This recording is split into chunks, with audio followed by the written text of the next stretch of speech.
Hi ಎಲ್ಲರಿಗೂ ನಮಸ್ಕಾರ. ಎಲ್ಲರೂ ಹೇಗಿದ್ದೀರಾ? ಚೆನ್ನಾಗಿದ್ದೀರಾ ಅನ್ಕೊಂಡಿದ್ದೀನಿ. ಬನ್ನಿ ಇವತ್ತು ಯಜಮಾನ ಸೀರಿಯಲ್ ಸ್ಟೋರಿನ ನೋಡ್ಕೊಂಬರೋಣ. ಯಾರ್ಯಾರು ನನ್ನ ಚಾನಲ್ ಸಬ್ಸ್ಕ್ರೈಬ್ ನೋಡ್ತೀರಲ್ಲ ಪ್ಲೀಸ್ ಸಬ್ಸ್ಕ್ರೈಬ್ ಮಾಡಿ ಅಂತ ಕೇಳ್ಕೊತೀನಿ. ಇನ್ನೊಂದು ಕಡೆ ಝಾನ್ಸಿ ರಾಘು ನಡುವೆ ಡಿವೋರ್ಸ್ ನಡೀತಿರುತ್ತೆ. ಆ ಡಿವೋರ್ಸ್ ಪೇಪರ್ನ ಆ್ಯಕ್ಚುಲಿ ಝಾನ್ಸಿ ಸುಟ್ಟಾಕಿರ್ತಾರೆ. ಇದು ಮುಂದಿನ ಭಾಗ ಅಂತ ನೋಡೋದು. ನಾಳೆ ಸಂಚಿಕೆನ ನೋಡೋದಿದ್ದರೆ ಲಾಯರ್ನ ಕರೆಸ್ಬಿಟ್ಟು ಅನಿತಾಗೆ ಹೇಳ್ತಿರ್ತಾರೆ ಎಲ್ಲಿವರೆಗೂ ಬಂತು ಕೇಸಸ್ಸು ಅಂತ. ಏನು ಕೇಸಸ್ಸು? ಆ ಝಾನ್ಸಿ ಆ ಡಿವೋರ್ಸ್ ಪೇಪರ್ಸ್ನ ಇಸ್ಕೊಂಡು ಅಲ್ಲೇ ಹರಿದಾಕ್ಬಿಟ್ಲು. ಈ ಕೇಸಸ್ ಕತೆ ಮುಗೀತು, ನಾನೇನು ಮಾಡೋಕ್ಕಾಗಲ್ಲ. ಅವಳ ಎದುರುಗಡೆ ಅವಳು ತುಂಬ ಟೆರರ್ ಲೇಡಿ. ಅವಳ ಎದುರುಗಡೆ ನನ್ನ ಆಟ ಏನು ನಡೆಯಲ್ಲ ಮೇಡಮ್. ಈ ಕೇಸ್ ನನಗೆ ಬೇಡ ಮೇಡಮ್, ನಾನು ತೊಗೊಳ್ಳಲ್ಲ, ಇದನ್ನು ನೀವೇ ಬಗೆಹರಿಸ್ಕೊಳ್ಳಿ ಅಂತ ಲಾಯರು ಅನಿತಾ ಮನೆಗೆ ಬಂದು ಹೇಳ್ತಾ ಇರ್ತಾರೆ. ಇನ್ನು ಇವತ್ತಿನ ಸಂಚಿಕೆಯನ್ನು ನೋಡೋದಿದ್ರೆ ಝಾನ್ಸಿ ದೇವ್ರ ಹತ್ರ ಬರ್ತಾರೆ. ನಾನು ಯಾವತ್ತೂ ಏನೂ ಬೇಡ್ಕೊಂಡಿಲ್ಲ, ಎಲ್ಲನೂ ನೀನು ಕೇಳ್ದಲೇ ಎಲ್ಲನೂ ಕೊಟ್ಟಿದ್ದೀಯಾ.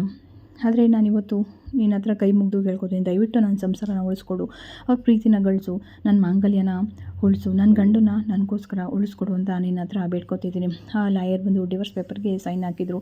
ಬಟ್ ನಾನು ಅವ್ರಿಗೆ ಎದುರಿಸಿ ಆ ಪೇಪರ್ನ ಸುಟ್ಟಾಕ್ಬಿಟ್ಟಿದ್ದೀನಿ, ದಯವಿಟ್ಟು ನನ್ನ ಕ್ಷಮಿಸು. ಇದರಿಂದ ನಾಳೆ ದಿನ ಅವ್ರು ಮತ್ತೆ ಬರ್ಬೋದು, ಆದರೆ 3 ದಿನ ಟೈಮ್ ತೊಗೊಂಡಿದ್ದಾರೆ. ಅಲ್ಲಿವರೆಗೂ ನಾನು ಕೂಡ ನಮ್ಮ ಫ್ಯಾಮಿಲಿನ ಜೊತೆ ಖುಷಿಯಾಗಿರಂಗೆ ಮಾಡು, ದಯವಿಟ್ಟು ನನ್ನ ಫ್ಯಾಮಿಲಿನ ಉಳಿಸ್ಕೊಡು, ನಾನು ತಪ್ಪು ಮಾಡಿ ದಯವಿಟ್ಟು ಕ್ಷಮಿಸು ಅಂತ ಎಲ್ಲ ದೇವ್ರ ಹತ್ರ ಕೇಳ್ಕೊತಾ ಇರ್ತಾರೆ. ಅದೇ ಟೈಮ್ಗೆ ರಾಯ್ ಕೂಡ ಫಸ್ಟೇ ಬಂದು ಕೇಳ್ತಾರೆ, ಏನು ರಾಯ್ ಯಾವಾಗ ಬಂದೆ?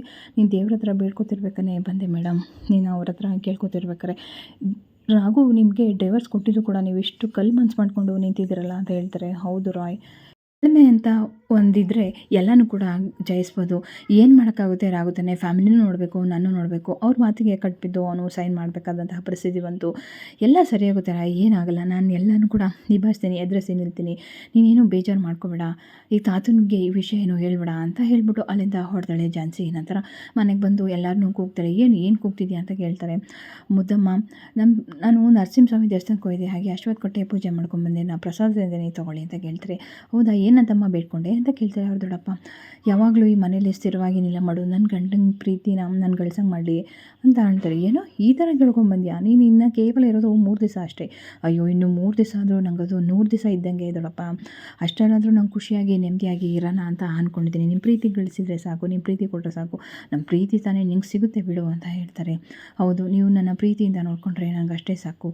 ನನ್ನ ಗಂಡ ಒಂದು 3 ದಿವಸನಾದರೂ ಸರಿ ನನ್ನ ಜೊತೆ ಖುಷಿಯಾಗಿದ್ದರೆ ಅಷ್ಟೇ ಸಾಕು ದೊಡ್ಡಪ್ಪ ನನಗೆ ಅಂತ ಹೇಳ್ತಾರೆ. ಆಗ ಅವರ ಅತ್ತೆ ಇದ್ದಿದ್ದು ಕೇವಲ ಅವರು ವಕಾಲತ್ ಬರೋವರೆಗೂ ಅಷ್ಟೇ ನಿನಗೆ ಈ ಮನೇಲಿ ಜಾಗ, ಆಮೇಲೆ ನೀನು ಇಲ್ಲಿಂದ ಹೋಗ್ತಾ ಇರಬೇಕು ಅಂತ ಹೇಳಿ. ಹೌದು, ಆ ಪೇಪರ್ಸ್ ಬಂದಮೇಲೆ ನಾನು ಇಲ್ಲಿಂದ ಹೊರಟೋಗ್ತೀನಿ ಮುದ್ದತ್ತೆ, ನಾನು ಯಾವುದೇ ರೀತಿ ನಿಮಗೆ ತೊಂದರೆ ಕೊಡಲ್ಲ ಆಯಿತಾ ಅಂತ ಹೇಳ್ತಿರ್ತಾರೆ. ಹೌದು, ನೆನಪಿರಲಿ ಇದು ನಿನಗೆ ಯಾವಾಗಲೂ ಅಂತ ಹೇಳ್ತಾಳೆ. ಎಷ್ಟು ದಿನನಾದರೂ ಪ್ಲೀಸ್ ನೀವು ನನ್ನ ಜೊತೆ ಖುಷಿಯಾಗಿರಿ, ನೀನು ಅರ್ಕೆ ಮಾಡಿಕೊಂಡು ಬಂದಂತಹ ಅದನ್ನು ನನಗೆ ತಿನ್ನಿಸ್ತಾ ಇದೆಯಾ ಅಂತ ಹೇಳ್ತಾರೆ. ಅಯ್ಯೋ, ಇದು ಪ್ರಸಾದ ಅಲ್ವಾ, ಅದಕ್ಕೆ ಏನಾಗಲ್ಲ ತಿನ್ನಿ ಅಂತ ಹೇಳ್ತಾರೆ. ನಾವೇ ಹೇಳಿದಿರ್ತಾನೆ ಈ 3 ದಿವಸ ನಿನ್ನ ಖುಷಿಯಾಗಿ ಇಟ್ಕೋತೀವಿ ಅಂತ. ಸೊ ಹಾಗಾಗಿ ನಾವು ಅವಳಿಗೆ ಯಾಕೆ ಬೇಜಾರು ಮಾಡಬೇಕು, ತಿನ್ನಿ ಅಂತ ಹೇಳ್ತಾರೆ. ಪ್ರಸಾದ ತುಂಬ ಚೆನ್ನಾಗಿದೆಯಾ, ಪ್ರಸಾದ ತುಂಬಾ ಚೆನ್ನಾಗಿದೆ ಅಂತ ಹೇಳ್ಬಿಟ್ಟು ಎಲ್ಲರೂ ಬುಟ್ಟಿಗೆ ಹಾಕೊಳ್ಳೋಕ್ಕೆ ಅಂತ ನೋಡಬೇಡ, ಗೊತ್ತಾಯ್ತಾ ಅಂತ ಹೇಳ್ತಾರೆ. ನಾನು ಯಾಕೆ ನಿಮ್ಮನ್ನು ಬುಟ್ಟಿಗೆ ಹಾಕೊಳ್ಳಿ, ನೀವೇ ನನ್ನ ಒಪ್ಕೊಂಡು ಪ್ರೀತಿ ಮಾಡೋವಾಗ ನಾನು ಮಾಡ್ತೀನಿ ಅಂತ ಝಾನ್ಸಿ ಮನಸ್ಸಲ್ಲಿ ಅನ್ಕೋತಿರ್ತಾಳೆ. ಆಗ ದೊಡ್ಡತೆಗೆ ಹೇಳ್ತಾಳೆ, ನೀವು ಯಾವುದೇ ಕಾರಣಕ್ಕೂ ನನ್ನನ್ನು ಮನೆಯಿಂದ ಓಡ್ಸೋಕ್ಕೆ ಆಗಲ್ಲ ಆಯಿತಾ ಅಂತ ಝಾನ್ಸಿ ಆಗಿ ಮನಸ್ಸಲ್ಲಿ ಏನಂದೆ ಅಂತ ಹೇಳ್ತಾರೆ. ದೊಡ್ಡಪ್ಪ, ಏನೂ ಇಲ್ಲ ದೊಡ್ಡಪ್ಪ, ಸುಮ್ಮನೆ ಹಾಗೆ, ನಿಮಗಿಂತ ನೀವು ಎಷ್ಟು ಸ್ಟ್ರಿಕ್ಟು ಅಂತ ನನಗೆ ಗೊತ್ತಲ್ಲ ಅಂತ. ನಾನು ತುಂಬ ಸ್ಟ್ರಿಕ್ಟು, ನಿಂಗೆ ಗೊತ್ತ ತಾನೆ ಅಂತ ಹೇಳ್ತಾನೆ. ನಾನು ತುಂಬ ಸ್ಟ್ರಿಕ್ಟು, ನೀವು ಹೇಳ್ದಂಗೆ ಆಗಲಿ ದೊಡ್ಡಪ್ಪ ಆಯಿತಾ, ನಿಮ್ಮ ಮಾತಂತೂ ನಾನು ಮೀರೋದೇ ಇಲ್ಲ, ನೀವು ಎಂಥ ಕಟ್ಟುನಿಟ್ಟರು, ನೀವೆಂಥ ತುಂಬ ಒಳ್ಳೆಯವರು ಅಂತ ನನಗೆ ಗೊತ್ತು ಅಂತ ಹೇಳ್ತಾರೆ. ಇಷ್ಟಾದರೂ ನಿನಗೆ ಭಯ ಇದೆಯಲ್ಲ, ಭಯ ಇರಬೇಕು ಅಂತ ಹೇಳ್ತಾರೆ. ಅದು ಬಿಟ್ಟು ಎಲ್ಲರನ್ನೂ ಬುಟ್ಟಿಗೆ ಹಾಕೊಳ್ಳೋದು, ಬೇರೆ ಥರ ಐಡಿಯಾ ಮಾಡಿಸೋದು ಅದೆಲ್ಲ ಮಾಡೋಂಗಿಲ್ಲ. 3 ದಿನ ಕಳೆದ್ಮೇಲೆ ನೀನು ಇಲ್ಲಿಂದ ಬ್ಯಾಗ್ ತೊಗೊಂಡು ಹೋಗ್ತಾ ಇರಬೇಕು ಅಂತ ಹೇಳ್ತಾರೆ. ನೀವೇನ್ರಿ ಅವಳು ಕೊಟ್ಟಿರೋ ಪ್ರಸಾದನ ಹಾಕಿ ತಿಂತಾ ಇದ್ದೀರಾ ಚೆನ್ನಾಗಿದೆ ಅಂತ? ಈ ಪ್ರಸಾದ ತಿನ್ನೋದ್ರಲ್ಲಿ ಏನೇ ಇದೆ, ಅವಳು ಏನಿದ್ರು ಇನ್ನು 3 ದಿನ ಅಲ್ವಾ ಇರೋದು, ಸೊ ಚೆನ್ನಾಗಿ ನೋಡ್ಕೋಬೇಕು ಅಷ್ಟೇ ನಮ್ಮ ಕರ್ತವ್ಯ. ಅದಾದಮೇಲೆ 3 ದಿನ ಆದಮೇಲೆ ಬಿಟ್ಟು ಹೋಗ್ತಿರ್ತಾಳಲ್ಲ, ಬಿಡು, ನೀನು ಯಾಕೆ ಹೀಗೆ ಆಡ್ತಿದ್ಯಾ, ನಿನಗೂ ಬೇಡವಾ ಪ್ರಸಾದ, ಕೊಡು ಅಂತ ಹೇಳ್ತಾರೆ. ಆಗ ಇನ್ನೊಂದು ಕಡೆ ರಾಘುಗೆ ರಾಯ್ ಸಿಗ್ತಾರೆ. ಏನು ರಾಯ್ ಇಲ್ಲಿ ನಿಂತಿದ್ಯಾ, ಬಾ ಮನೆಗೆ ಹೋಗೋಣ ಅಂತ. ಮನೆಗೆ ಬರೋವಂಥ ಟೈಮ್ ಸಿಗುತ್ತೆ ಸರ್, ಆಗ ಒಳ್ಳೆ ದಿನ ಬಂದಾಗ ಬರ್ತೀನಿ ಅಂತ ಹೇಳ್ತಾರೆ. ಏನು ಒಳ್ಳೆ ದಿನ ಅಂತ ಅಂದ್ರೇನು? ಹೌದು ಸರ್, ಏನೆಲ್ಲ ನಡೀತಿದೆ ಅಂತ ನಿಮಗೆ ಗೊತ್ತು, ನಿಮ್ಮ ಝಾನ್ಸಿ ಮತ್ತು ಏನೆಲ್ಲ ನಡೀತಿದೆ ಅಂತ ನಮಗೆ ಗೊತ್ತು. ಸೊ ಅಂಥದ್ರಲ್ಲಿ ನೀವು ಹೀಗೆ ಮನೆಗೆ ಬಾಂಧ ಕರೆದ್ರೆ ನಾನು ಹೆಂಗೆ ಬರಲಿ ಸರ್, ಯಾವ ಮುಖ ಇಟ್ಕೊಂಡು ಬರಲಿ, ಯಾವ ಖುಷಿಯಿಂದ ಬರಲಿ ಸರ್, ಏನಾಗಿದೆ, ಯಾಕೆ ರಾಯ್ ಹೀಗೆ ಮಾತಾಡ್ತಿದ್ಯಾ ಅಂತ ಹೇಳ್ತಿದ್ದೀರಾ? ಹೌದು, ನೀವು ಸಿಂಹಡಿಂಗೆ ಡಿವೋರ್ಸ್ ಕೊಟ್ಟಿರೋ ವಿಷಯ ಕೇಳಿ ತುಂಬಾ ಬೇಜಾರಾಯಿತು ಸರ್. ಇನ್ನು ಏನಂತ ಮಾತಾಡಲಿ ಸರ್ ನಿಮ್ಮ ಜೊತೆ ಹೇಳಿ. ದಯವಿಟ್ಟು ಝಾನ್ಸಿ ಮೇಡಮ್ಗೆ ಮೋಸ ಮಾಡಬೇಡಿ.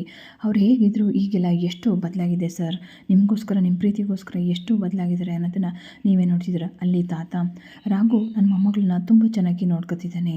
ನಂಗೆ ಅಷ್ಟು ಸಾಕು, ನನಗೆ ಯಾವುದೇ ಬಿ ಶುಗರ್ ಏನೂ ಇಲ್ಲ ಅಂತ ಹೇಳಿ ಮಾತ್ರೆ ಕೂಡ ತಗೊಳ್ಳೋದನ್ನು ನಿಲ್ಲಿಸ್ಬಿಟ್ಟಿದ್ರೆ ಈ ವಿಚಾರ ಏನಾದರೂ ಕಿವಿಗೆ ಬಿದ್ದರೆ ಏನಾಗುತ್ತೆ ಅವ್ರ ಪರಿಸ್ಥಿತಿ ಅನ್ನೋದೇ ನನಗೆ ಗೊತ್ತಾಗ್ತಿಲ್ಲ ಸರ್. ದಯವಿಟ್ಟು ಝಾನ್ಸಿ ಮೇಡಮ್ನ ಬಿಟ್ಟೋಗ್ಬೇಡಿ. ಅವ್ರ ಜೊತೆ ಕೊನೆವರೆಗೂ ಬಾಳಿ ಸರ್. ಅವ್ರ ಪ್ರೀತಿನ ಅರ್ಥ ಮಾಡ್ಕೊಳ್ಳಿ. ಅವರು ತುಂಬಾ ಒಳ್ಳೆಯವರು ಸರ್. ಅವರ ಜೀವ ಬೇಕಾದರೂ ಅವರು ಕೊಡ್ತಾರೆ ಅವ್ರಿಗೆ ಬೇಕು ಅಂತ ಅಂದರೆ. ದಯವಿಟ್ಟು ಅವ್ರಿಗೆ ಡೈವರ್ಸ್ ಕೊಡಬೇಡಿ ಸರ್. ನನಗೆ ಈ ವಿಷಯ ಕೇಳಿ ತುಂಬಾ ಬೇಜಾರಾಯಿತು ಸರ್. ಅವರು ಹೇಗಿಲ್ಲ ಇದ್ದರು ಈಗ ಹೇಗೆ ಬದಲಾಗಿದ್ದಾರೆ. ದಯವಿಟ್ಟು ನಿಮ್ಮ ಕಾಲು ಬೇಕಾದ್ರೆ ಇಟ್ಕೊತೀನಿ ಅಂತ ಕೈ ಕಾಲೆಲ್ಲನೂ ಕೂಡ ಮುಗಿತಿರ್ತಾರೆ. ಇನ್ನೊಂದು ಕಡೆ ಝಾನ್ಸಿ ಹಾಗೆ ಸಂಗೀತ ಮಾತಾಡ್ತಿರ್ತಾರೆ. ಇವಾಗೇನೋ ನೀವು ಬಚಾವಾದ್ರಿ, ಅದಕ್ಕೆ ಆ ಪೇಪರ್ನ ನೀವು ಹರಿದಾಕಿದ್ದೀರಾ.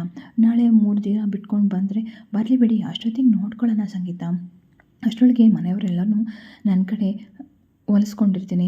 ನಮ್ಮ ಮಾವನ್ನ ಹೊಲಿಸ್ಕೊಳ್ಳೋದೇನು ತುಂಬ ದೊಡ್ಡದಲ್ಲ. ಇನ್ನು ಅಜ್ಜಿನ ಶಾಸ್ತ್ರ ಸಂಪ್ರದಾಯನ ಮೆಚ್ಚಿಸಿ ಅವ್ರನ್ನೂ ಕೂಡ ನನ್ನ ಕಡೆ ಮಾಡ್ಕೊತಾನೆ. ಇನ್ನು ಅವರಿಬ್ಬರು ಒಪ್ಪಿದರೆ ನಮ್ಮ ದೊಡ್ಡತ್ತೆ ಕೂಡ ನನ್ನ ಕಡೆ ಬಂದೇ ಬರ್ತಾರೆ. 3 ದಿವಸದಲ್ಲಿ ಎಲ್ಲನೂ ಮಾಡ್ತೀನಿ ಬಿಡು ಸಂಗೀತ, ಯೋಚನೆ ಮಾಡಬೇಡ ಅಂತ ಹೇಳ್ತಾರೆ. ಹೌದು, ಅದಕ್ಕೆ ಈ 3 ದಿವಸದಲ್ಲಿ ಈಗ ನೀವು ಅಂದ್ಕೊಂಡಿರೋಂಗೆಲ್ಲ ಆದರೆ ಎಲ್ಲರಿಗಿಂತ ಹೆಚ್ಚು ಖುಷಿ ಪಡೋಳು ನಾನು.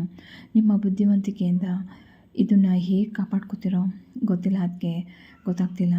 ಹೇಗಾದರೂ ನೀನೇನು ವರಿ ಮಾಡಬೇಡ ಸಂಗೀತ. ನಾನು ಅವರ ಎಲ್ಲರೂ ಪ್ರೀತಿನ ಗಳಿಸಿ ಅವ್ರ ಮನಸ ಗೆದ್ದೇ ಗೆಲ್ತೀನಿ ಆಯಿತಾ.